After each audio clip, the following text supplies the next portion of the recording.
Hey, I'm Jenny the Sandcastle Girl, and I'm going to show you how to make a sandcastle on the beach. Now my first tip is grab some mates, either people you work with or family. I'm going to use my family, my husband Hossam and my son Adam. Come on guys! Draw first the base.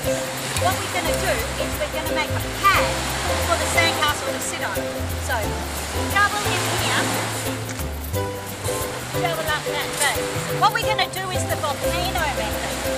So, build up the sand. Here, I can use a big shovel. And I'll go get some water. Only half fill your bucket. So otherwise, you can wear yourself out if you're running back and forth with the water. You pour the water into the middle. This is called the volcano method. The best way to make a sandcastle, that's it, Bibi, is to make it really wet. Then you push the dry sand in. Come on, Pip, give us a hand. And the next thing is compaction. Come on, guys, let's stand on top.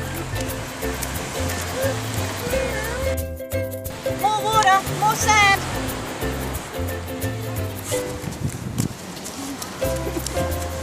Now we're going to build up. We use buckets, but we cut the bottoms off here, and then we can compact the sand in there. That's called a hard pack. Let's start with that one. Always put the fat end down the bottom.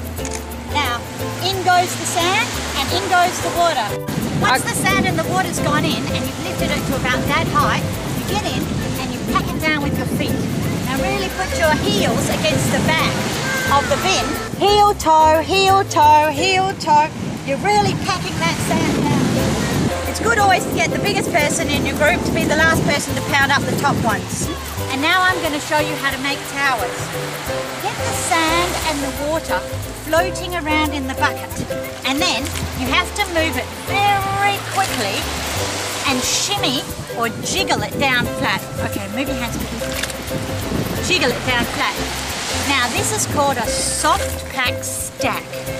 You know, for a technical word, but really what it means is without having a tube or a bucket, you're packing the sand on top of itself, but it only works if you move really quickly. Can I have a go?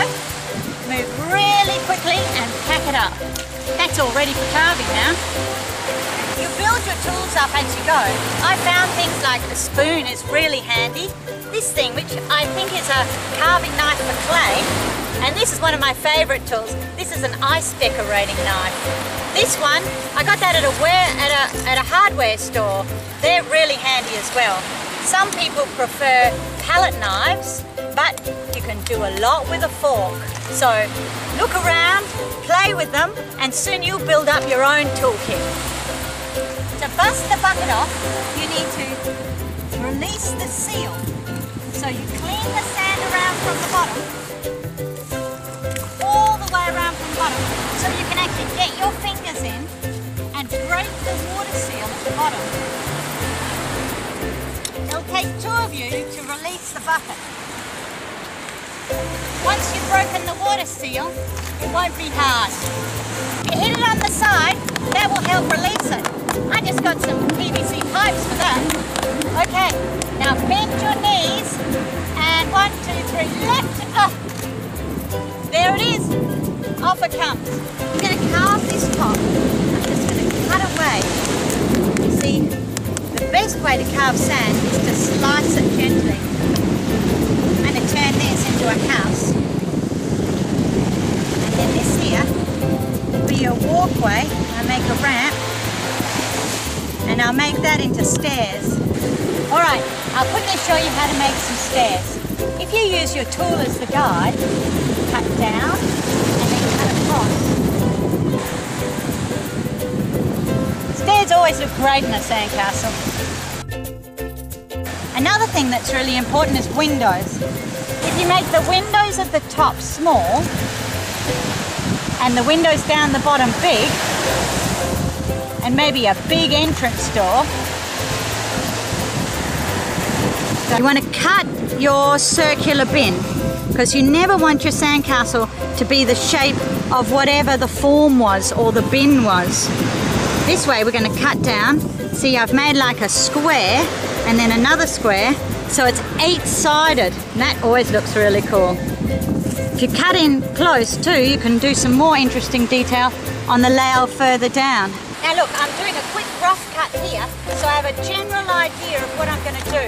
I put another staircase in coming around here to here. I'm going to build a wall between these two and maybe have a cut through in there. And then this bit here, I'll make that flat, and that can be the grand entrance. It's always good to make bundis.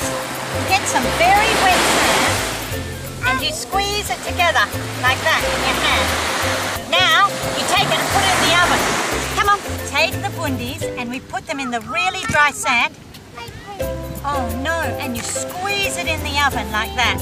And then you pull it out of the oven like that. And there it is.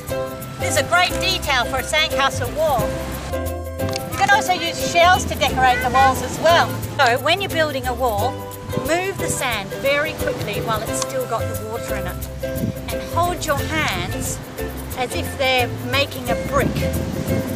And in this way you can make a wall. Now if the sand's good enough and it's solid enough, you can do a cut through, which always looks really cool. And somebody else at the other side doing it at the same time. You can use this great sloppy wet sand to make crenellations. Now crenellations are the little square bits on top of castles, and what they were used for was so that people could shoot their arrows and hide behind the block. So we need to have them further enough apart you can shoot an arrow out of, and close enough together that you can hide behind. Don't they really make it look medieval? The last thing to remember is always get a photograph of your sandcastle, because in the end, that's all you'll have, the photograph and the memory of the day down at the beach.